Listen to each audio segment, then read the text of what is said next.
ये कहानी एक आसाम के सुनसान गांव की है जो काले घने जंगलों और ठंडी पहाड़ियों के बीच छुपा हुआ था। वहाँ एक हवेली थी जिसे लोग काल कोठी कहते थे। ये जगह ऐसी थी कि दिन में भी वहाँ सन्नाटा पसरा रहता था। गांव वालों का मानना था कि हवेली पर सैकड़ों सालों पुराना श्राप है। रात को वहाँ से चीखें, सिसकियां और रस्सी के झूलने की खट खट सुनाई देती थी। इस हवेली के आसपास के पेड़ों पर पक्षी भी नहीं बैठा करते थे। हवा में हमेशा सड़ांध की बू रहती थी। गांव वालों का कहना था कि कई साल पहले वहां एक जमींदार रहता था, क्रूर, लालची और दुष्ट।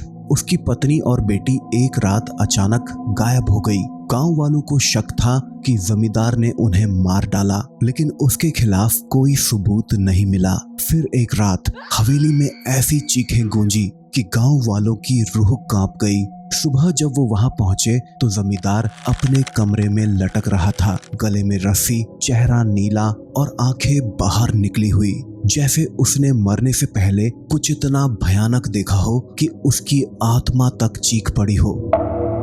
लेकिन उसकी मौत के बाद भी हवेली खामोश नहीं हुई। जो भी वहां गया या तो पागल होकर भागा या फिर उसका नामो निशान मिट गया। फिर शहर से आया रवि, शहर में पढ़ा लिखा, हंसमुख और भूत प्रेत की बातों को बकवास मानने वाला। उसे जब पता चला कि हवेली सस्ते दामों पर बिक रही है तो उसने बिना देरी किए उस काल कोठी को खरीद लिया। गांव वालों ने उसे रोका, वहां मत जाओ, वो जगह शापित है, वहां आत्माएं भटकती हैं और एक श्राप है जो हर नए शिकार को निगल लेता है। रवि ने हंसकर कहा, हाँ, मैं इन अफवाहों से नहीं डरता, देखना मैं वहां अकेला रहूंगा। रवि ने हवेली में कदम रखा। अंदर की हवा ठंडी थी, जैसे किसी कब्र से आ रही हो। उसने सामान जमाया। सामान जमाते जमाते रात काफी हो चुकी थी। हवेली के एक कमरे में जाकर वो किताब पढ़ने बैठ गया। अचानक उसे आंगन से कदमों की आहट सुनाई दी, धीमी, भारी, जैसे कोई लंगड़ा कर चल रहा हो। उसने खिड़की से झांका, कुछ नहीं था। फिर उसे लगा कि कोई सीढ़ियों से ऊपर आ रहा है। ठक ठक ठक। उसने दरवाजा खोला, लेकिन गलियारा खाली था कि तभी हवा में एक फुसफुसाहट गूंजी, रवि। उसे लगने लगा कि ये उसका कोई वहम है। आज सामान जमाते हुए शायद मुझे ज्यादा थकान हो गई है। लेकिन कहीं ना कहीं उसके मन में डर का भाव पैदा हो गया था। उसकी पीठ पर पसीना बहने लगा। रात को सोते वक्त उसे अपने बिस्तर के पास एक साया दिखा। एक औरत, सिर से पैर तक काले बालों में लिपटी हुई, चेहरा ढका हुआ। वो धीरे धीरे पास आई और जब उसने सर उठाया तो उसका चेहरा गायब था। सिर्फ एक काला गड्ढा जिसमें से खून टपक रहा था। रवि की चीखें गले में अटक गई और देखते ही देखते साया हवा में घुल गया।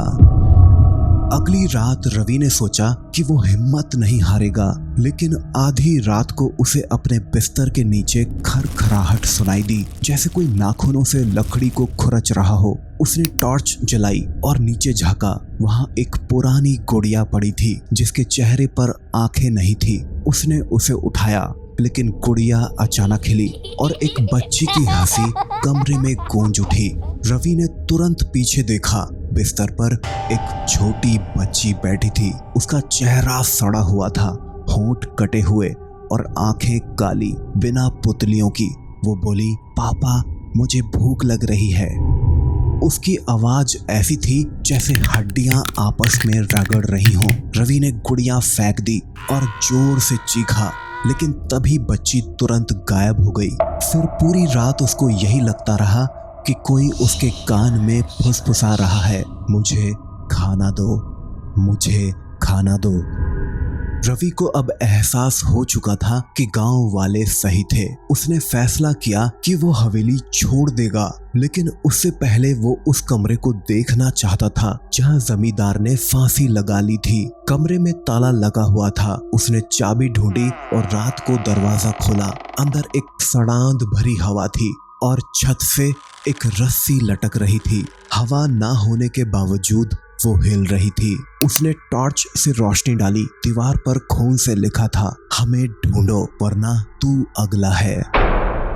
तभी उसे अपने पीछे सिसकियां सुनाई दी। वो पलटा, वो औरत का साया फिर से उसके सामने था, लेकिन इस बार उसके हाथ में उसकी बेटी का सर भी था और बच्ची उसके पीछे खड़ी थी जिसके मुंह से कीड़े रेंग रहे थे। दोनों एक साथ चीखे, तू हमें नहीं बचा सका। उनकी आवाज से कमरे की दीवारें कांप उठी।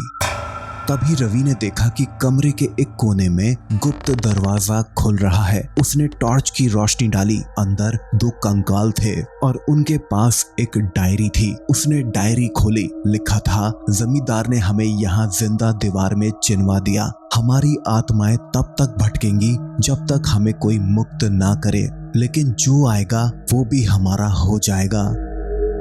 अचानक कमरे में ठंडी हवा चली और रवि को लगा कि कोई उसकी गर्दन को पकड़ रहा है, बर्फ सा ठंडा हाथ। उसने देखा कि रस्सी अब हवा में तैर रही है और धीरे धीरे उसके गले की तरफ बढ़ रही है। रवि ने भागने की कोशिश की, लेकिन उसके पैर जमीन से चिपक गए थे। तभी एक जोरदार हंसी गूंजी। ये जमींदार था। हवा में उसका साया प्रकट हुआ। आधा चेहरा सड़ा हुआ, आंखें लाल और मुंह से काला धुआं निकल रहा था। वो बोला, ये मेरा श्राप है, जो यहाँ आएगा मेरे साथ रहेगा। रवि को लगा कि उसकी सांस रुक रही है। रस्सी उसके गले में फंस गई और उसके पैर हवा में लटक गए। उसने आखिरी बार देखा कि वो औरत और बच्ची उसके सामने खड़े होकर हंस रहे हैं। उनके चेहरे से खून बह रहा था और उनकी हंसी में दर्द और क्रूरता दोनों थे। अगले दिन गांव वाले हवेली के पास गए। दरवाजा खुला था। अंदर रवि लटक रहा था, चेहरा बिगड़ा हुआ, आंखें खुली और मुंह से काला खून टपक रहा था। दीवार पर लिखा था, मैं उनका हूँ। लेकिन सबसे डरावनी बात ये थी कि गांव वालों को अब रात के वक्त इस हवेली में 4 सायों का एहसास होने लगा था। गांव वालों ने हवेली को जला देने की भी कोशिश की, लेकिन आग उसे छू तक नहीं पाती थी। रात को वहां अब 4 साए दिखते थे, जो अब धीरे धीरे गांव वालों को दहशत में डाल रहे थे। लोग कहते हैं कि हर साल उस तारीख को जब रवि मरा था, हवेली का दरवाजा अपने आप खुलता है और एक नई आवाज सिसकियों में शामिल हो जाती है। आज भी खंडर हो चुकी ये हवेली अपना नया शिकार तलाश रही है।